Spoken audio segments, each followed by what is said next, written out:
One Kenyan known as Peter Kaluma, who is also Homa Bay Town MP, has drafted a secession bill to amend the constitution to create two republics, that is, People's Republic of Kenya and the Central Republic of Kenya, which has since been given a green light by the IEBC.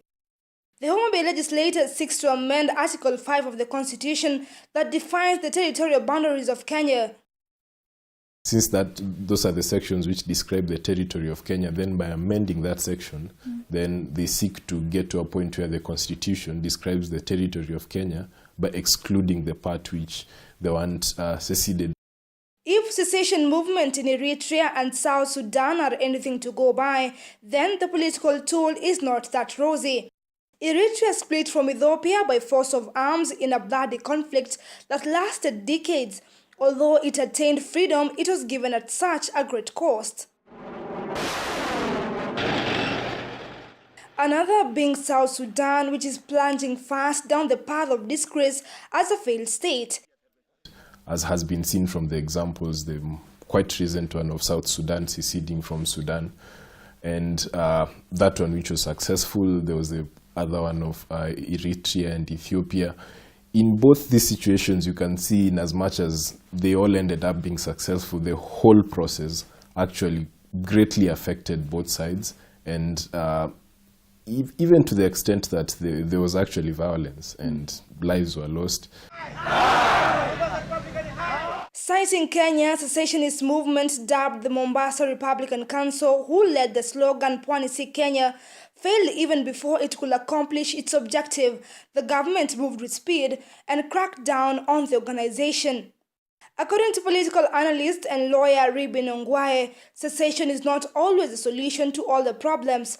The whole process of splitting up Kenya may be just too complicated that it may simply not be worth it. It has to be approved by 2/3 majority, which they do not have in either house, so which probably would leave them with a popular initiative, which is what they might be taking, where they have now to collect 1 million signatures and submit it to the bill, and then have this bill approved by majority of the county assemblies. It's forwarded to Parliament. It only needs, if it has come as through the popular initiative, it only needs an ordinary majority to pass, which they don't have. But if it fails as a popular initiative bill, it has the aspect again of going back for a referendum for the people to approve it to pass. So it's quite a technical process. The glaring truth is that the idea of secession is fast gaining traction, and it will soon be unstoppable unless we directly confront the problem ailing our nation. If these feuds continue, it will get to a point where the election will no longer hold. But it doesn't have to continue. We can actually sit down and listen to each other and actually accept that every person who is in this country is rightfully in this country and should actually be taken into consideration. And we have to be very honest about this, is the aspect of there's a part of this nation that feels that it's not included in very many ways.